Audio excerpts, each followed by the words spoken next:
Hi students, it's Dr. Doug here, and we're here to talk a little bit more about family systems, in particular the theorist Murray Bowen, who's known for multi-generational transmission themes. As you know, generally from our class, when we're talking about families, we don't want to only work with them as individuals. We want to work with the idea that the family as a whole is working as a system with emotional interactional patterns. The really great thing about Murray Bowen is he takes a little bit from psychoanalysis, but really rests on systems theory. And I'm so excited to tell you about the main concepts. The first one to keep in mind is the idea that families are operating with two very different but interlocking almost drives or impulses. One would be the impulse for togetherness, to be a community, to be a tribe, to be a group. That's mostly how humans have operated for thousands, if not millions of years. The other impulse, which is more recent but has always been around, is the drive to be an individual, to be separate, to be sovereign. So imagine these two different drives are operating but are often clashing. Even more so, let's say, for communities of color, for ethnic people where the need to be together and safe as a group is often predominant. You'll still see the impulse in those families for individuals to want to break free, let's say in particular if they're artists or if they're gay and lesbian individuals, you'll see the clash there. So keep in mind, togetherness on one hand, sovereignness on the other. How do we handle that? Well, that's where we, the therapists, come in. One of the key ideas that I really want you to remember is his notion that all of the issues we as families are dealing with are not there just because they're there. They come from the families before us and the families before them. So he has a really simple idea that our parents and our grandparents and our partners' parents and their grandparents, all of their issues may be filtering down to us without our awareness. This can take place in the form of illness, let's say diabetes or heart disease or cancer, but also can take place in terms of emotional issues, such as a history of alcoholism or a history of eating disorders or a history of anxiety. So very often you'll see families, they don't know where all this anxiety is coming from. So you might find out that they're a displaced family, they're an immigrant family, their family is Jewish and the grandparents were in the Holocaust. So it's really important to get the history of the family, because often sometimes the symptoms will skip one generation and manifest in the other. That is called multi-generational transmission. And you'll learn that one of the ways we chart that in a graph is called the genogram. You can look that up. I'll talk about that more next time. What is the genogram? It is a diagram of how the family issues, histories, symptoms, and anything else are coming to you from the previous two generations. That's one important idea. Another really important idea, and I really want you to remember this one, is called differentiation. Or another way of saying it is differentiation of self.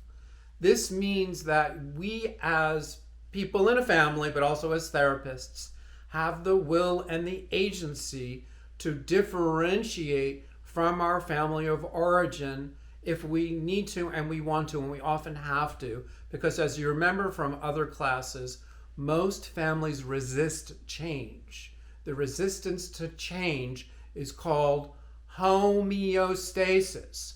Homeostasis.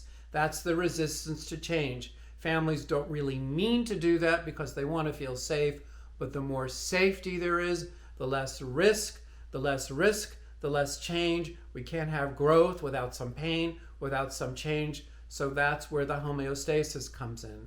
Another way to say homeostasis is the people in the families have not so well differentiated from each other. Differentiation sometimes sounds to some of the students of color like it's a white thing, or it's a Eurocentric thing, but it really isn't, because when you become more differentiated, you actually get closer to the people in your family, and I'll explain why that is in a second. Differentiation from your family of origin. For example, if there's a history of drug abuse in your family, you can actually do something different. You can differentiate from the history of drug abuse. If there's a history of emotional eating in your family, you can differentiate from that history. Very often, we're the very first people in our families to go into therapy. Therapy doesn't necessarily make you want to separate from your family. In fact, it can actually cultivate stronger relationships. I'll explain how that is. That is what is meant by differentiation of self. Now, I want to get a little bit more into what I mean by differentiation of self, because we could spend a whole lot of classes just on that. There are two kinds of differentiation, and I'm going to explain this very carefully. The first one is called intrapsychic. The other one is called interpersonal. Intrapsychic, sorry, it's a very big word, but it's really simple. It means all of that stuff that's going on in your mind, often private, often unknown to you, all of that stuff that's private, your thoughts, your feelings, your memories, your sexual needs, your hunger, all of that stuff that's going on in your mind, we're calling that intrapsychic. Interpersonal means what you're doing with other people, how you're communicating your stuff, what you need to say to make yourself clear and effective and useful in your relations with your families, with your lovers, with your partners, with your children. Intrapsychic, interpersonal. Okay? Let me explain a little bit more what I mean by intrapsychic. To even break it down a little further, intrapsychic has two different components. One is thinking, and the other is feeling.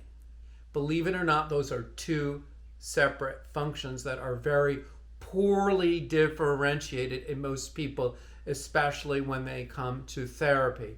Let me give you an example. In a family, a mom or a dad may say, "She never listens to me," or "I don't like that the garbage isn't taken out when I say it should be."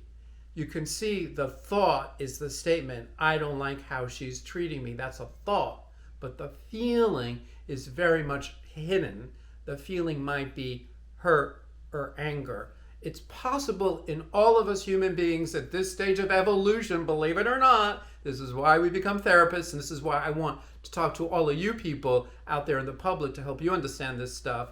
It's really, really, really, really important to be able to differentiate thoughts from feelings, but that takes a lot of work. Once that work is done, and I would suggest that work is private, it's done in your journal, it's done with your therapist, it's not done with your lover because it's a mess.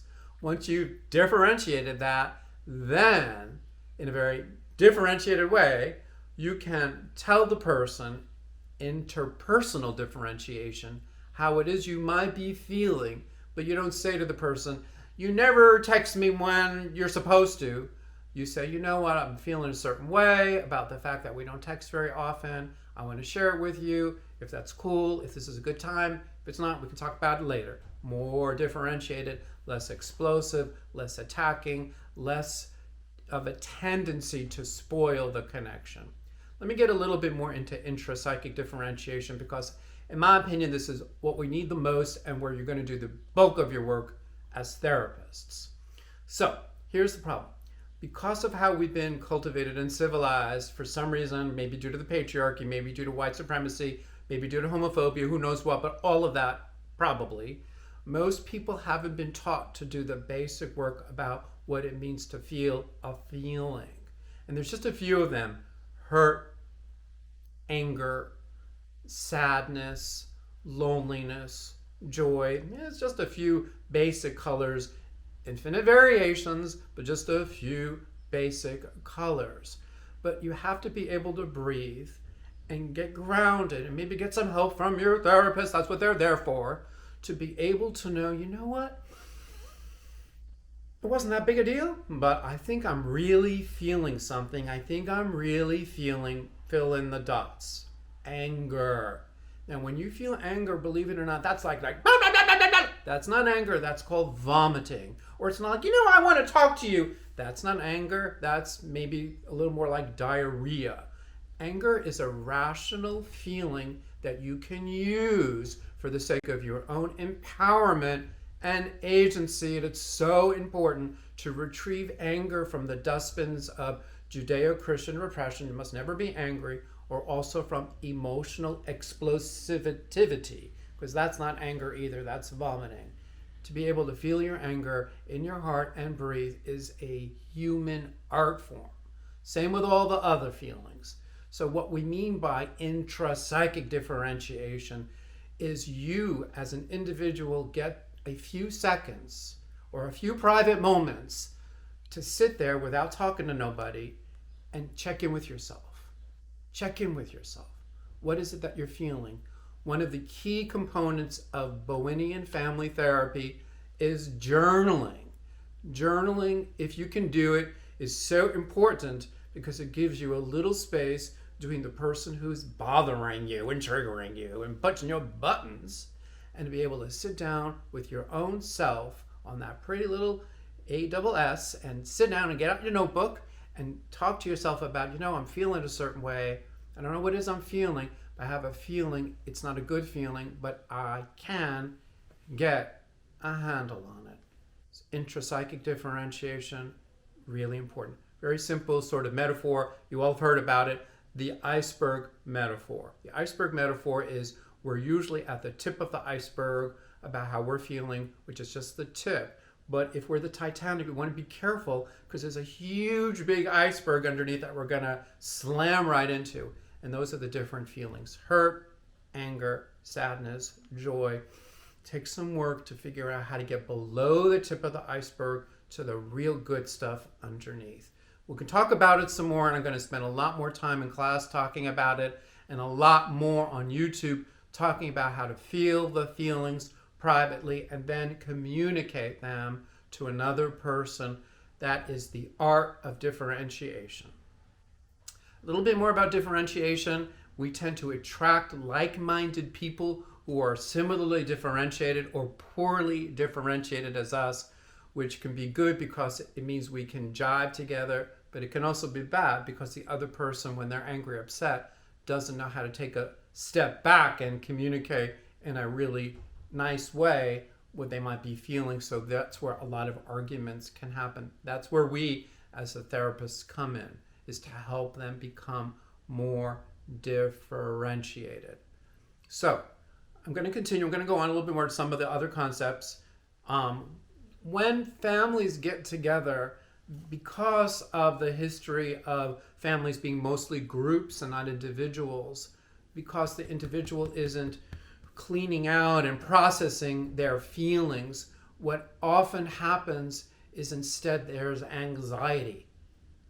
And the less we're connected to our feelings, the more anxiety there is.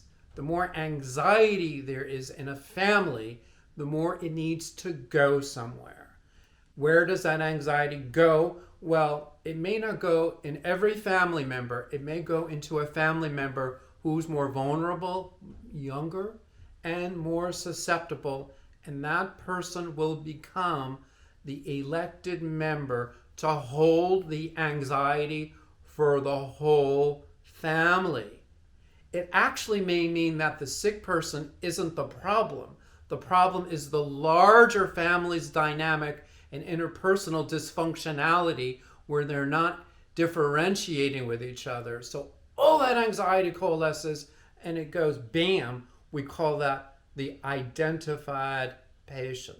You remember that, right? The identified patient is holding the symptomology for the whole family. You'll often get calls from families and say, Mom's really upset. My daughter, she's bulimic. My daughter, she's cutting. My son, he's smoking weed and getting in trouble. Would you please fix him? And your job is to realize, okay, let's see what's going on here with mom and dad or with the other members of the family, because I have a feeling that this symptomatic child is holding the anxiety for everybody else. And if I can get more of them in to my office and help them open up and work with them and even begin to explain to them how this is all working, the symptomology, I kid you not, will lessen in the identified patient. There'll be a little bit more anxiety in the session with mom and dad, but that's where you come in. You help to soften it. You help to protect them. You help them to begin to communicate. So that's really, really important to understand the real technical term for what happens when the family or the mom and the dad put their anxiety in the symptomatic child. Very technical. It's called family projection process. Family projection process. No one means to do this. Of course, everybody loves their children. It's just because we are still an evolving society around psychological maturity. We don't know no better, and we don't know how to deal with our anxiety for the most part. So it just slips into the more susceptible child. You will see it all the time. The child who can't go to sleep because she's checking the alarm clock all the time, or the child who's maybe, being more sexually promiscuous than the parents would want her to be. It's usually a cry for help that the family get more help. So family projection process is another key term. Another key term I want you to know that's super important is triangulation. Triangulation. Because poorly differentiated people have a heck of a hard time communicating to each other in a simple way. The main thing, let's say, in a family, the mom and the dad make sure that they sit down at the table once a week and they take out a pad and pencil. I know it sounds crazy, but it's really good. And they just talk about issues they need to work on emotionally and in terms of finances and whatnot. But they make sure they do emotional house cleaning. That doesn't really happen, right? It's hard sometimes to say, sweetheart, I love you to death.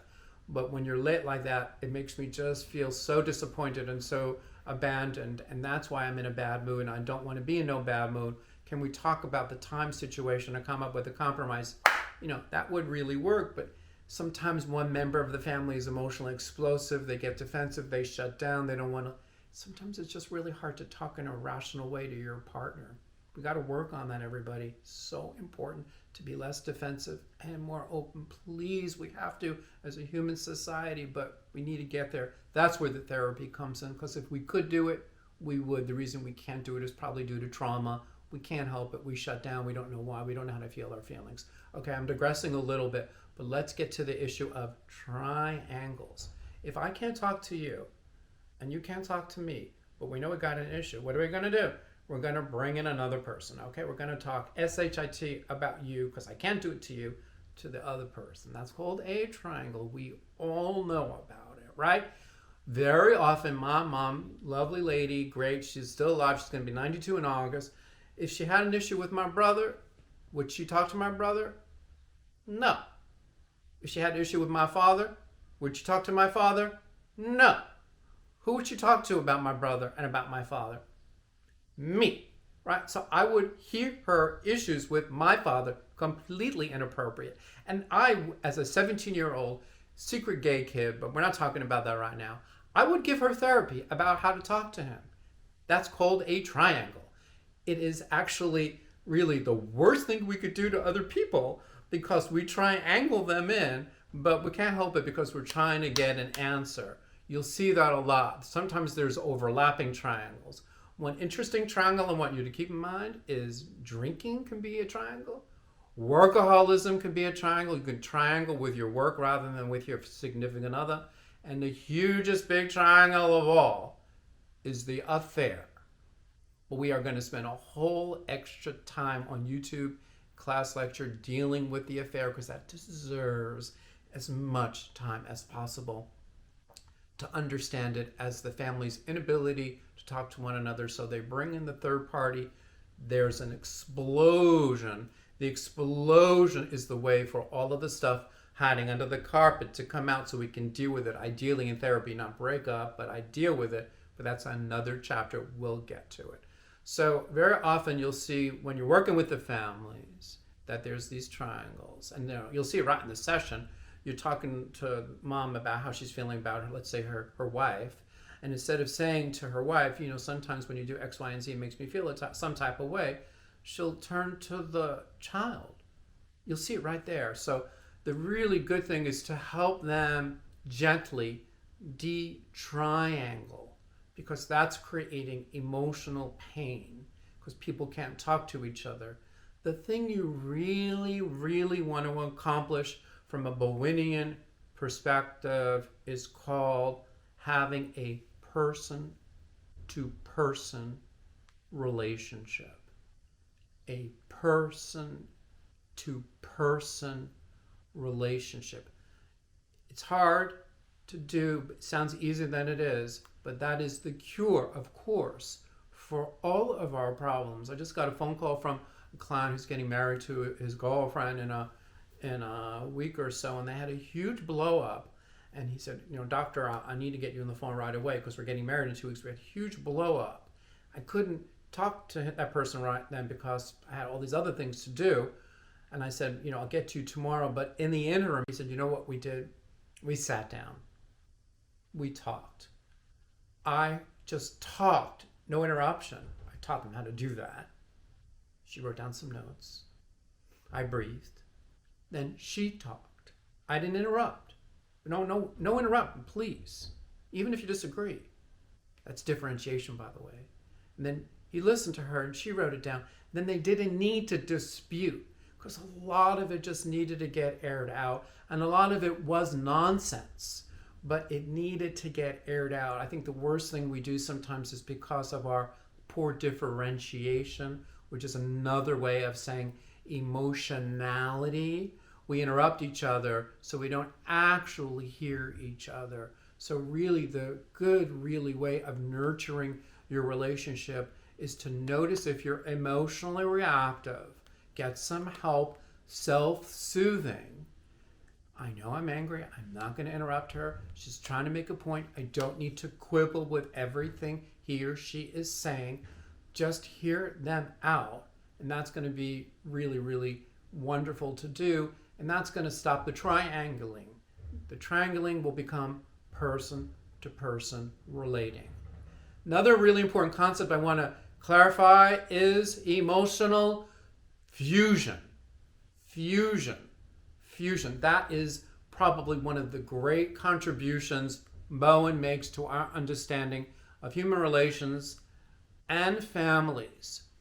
Because of what I mentioned earlier, the drive to get together as a group, as a culture, as a community, there's also a whole dynamic that takes place between the mommy and the baby, which is we all really want to return to the womb because it's so lovely and peaceful. Freud called that the death instinct. He didn't really mean it in a bad way. He just meant a relief from suffering. When we want to do that, when we want to just fuse with another person, we're recreating the mommy-baby dynamic. We're back in the womb. It feels really good, especially if you've been lonely or if you've had anxiety most of the time. It's just lovely. The problem is if you do it too much without some mindfulness, it doesn't end up to be a good thing. Because each of us has skin and a boundary. We actually are not the other person. The other person has skin and a boundary and organs and emotions. They are not us. It's so important to keep in mind that I am me and you are you. And that is what fusion interrupts. You read each other's minds. You assume what each other is thinking. You take every little movement as a criticism. You've recreated your unfinished family business with your partner. It's just our minds do that. We just go into a fusion space. We can't help it we hopefully as a society will start to reach more emotional maturity and enjoy fusion, and at the same time be aware of its shadow potentials, because it does compromise differentiation. So what you call closeness would maybe really fusion. So oftentimes you'll see people, they're way too fused and they have to do some type of separation, either to move out or create a boundary in order for them to remember why they love each other. So differentiation is the cure for fusion. And I want to remind everybody, differentiation does not mean separation. It does mean boundaries, it does mean feeling feelings, and it does mean growing your social support system, so your partner is not your lover, your friend, your mom, your dad, your baby. That's when you know you're dealing with a fusion situation. And we all do it. Jewish people love fusion. My mother really thought we were the best friends. It's not the best way to go. One important thing to also keep in mind is what people sometimes do as an antidote to fusion is they do emotional cutoff. You know what I'm talking about? We all know what it's like to be ghosted. We all know what it's like to ghost someone, right? Sometimes a geographic, like what I did with my family, which is I moved from New York City to come to California. You could look at it as an aspect of my differentiation that I needed to find myself, especially as a gay man, but you could also look at it as emotional cutoff. Emotional cutoff is where you just stop the connection. It's not really the best thing to do in terms of your own emotional growth, because it means you're not dealing with the underlying feelings either with your therapist, yourself, your journal, or your family. Sometimes it's unavoidable. If there's abuse, if there's homophobia, if there's racism, if there's physical abuse, then emotional cutoff is really not emotional cutoff. It's called survival. So let's all keep these terms, just as useful terms we're using, but they're not black and white things that we're prescribing to people. It's just helping us to conceptualize how to work with our families. A few other thoughts I want to let you know before we go on to the next topic, which is what's also called nuclear family emotional process. Nuclear family emotional process, which means that each family that you're going to see, each nuclear family, probably has an emotional style. The family you're seeing's emotional style may be everybody gets super, super quiet and shut down. Not my family, but maybe you're familiar with other families like that, where people aren't talking very much, or there's maybe a sort of flatness in the emotionality. Another type of nuclear family emotional process may be high levels of reactivity. If you were to see my family before, actually my mom and dad did go to therapy because they brought in a foster daughter, and they thought my mom had never had a daughter. She had two sons who were nice Jewish boys, but she had an empty nest syndrome. And she thought, oh, wouldn't it just be so lovely to bring in a little girl? Well, that little girl ended up being a little bit of trouble. My parents were not used to that. She did things that nice Jewish girls do not do. So there was a fair amount of intensity, and the Jewish Child Care Service said, Penny and Lenny, sit down, get to some therapy. So they actually got some therapy, and they actually really did calm down. So their nuclear family emotional process became a little less emotionally reactive. Other things you might see are pursuer distancer dynamics. One person's just really, really saying, when are we doing this? When are we doing that? Why don't you love me? Blah, blah, blah, blah. And the more the person does that, the other person just distances. Different kinds of dynamics you're going to see. Another important concept I want to introduce to you is sibling position.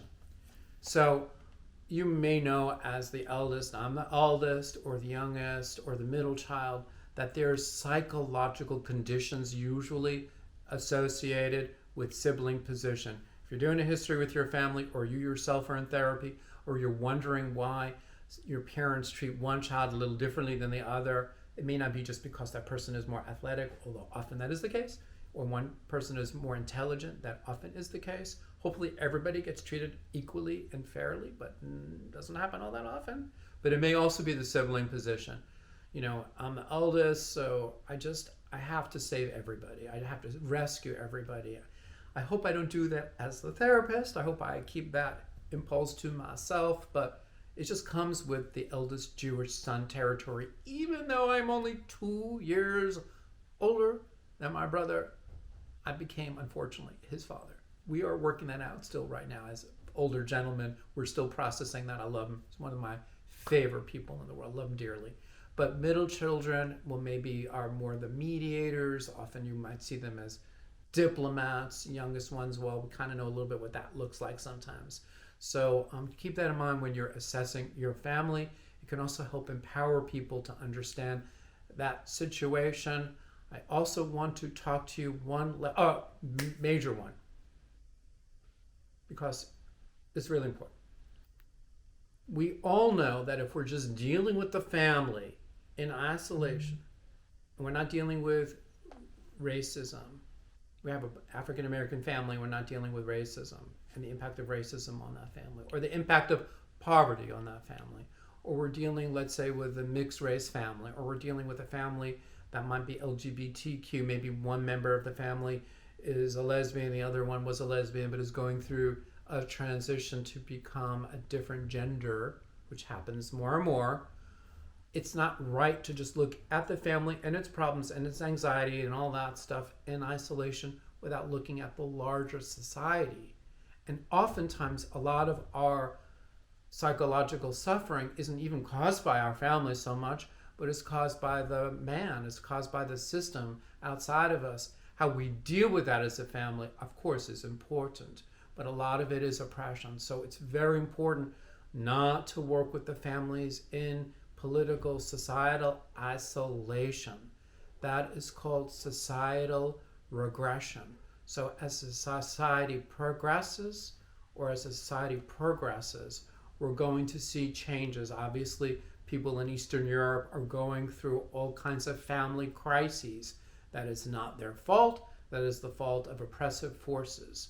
Societal emotional regression is often called societal emotional process. So we have to keep in mind, of course, Bowen was writing really before we all became a little bit more woke and before we became very interested that we have to synthesize cultural humility work and cultural diversity work with all of our families if we're going to be competent and efficient. For all you therapists out there, please contact me, ask Dr. Doug. I want to make sure you get as much information as possible so you're being not just private and solitary with your families, but you're learning, I'm sure you are, about the societal issues that are impacting your families, whether they're immigrants or whether they're poor, whether they're people of color, whether they're LGBTQ or what have you, or even Caucasian, whatever the issues are. They're cultural, anthropological issues that must be integrated in the work of therapy.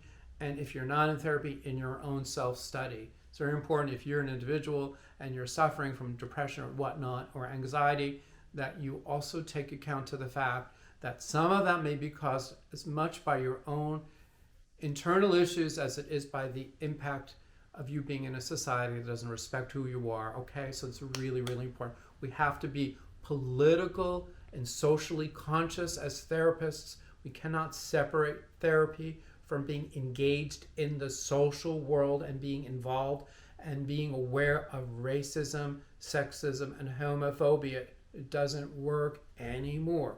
So Bowen is attempting to get us to think about it. He's calling it societal emotion process or societal emotion regression.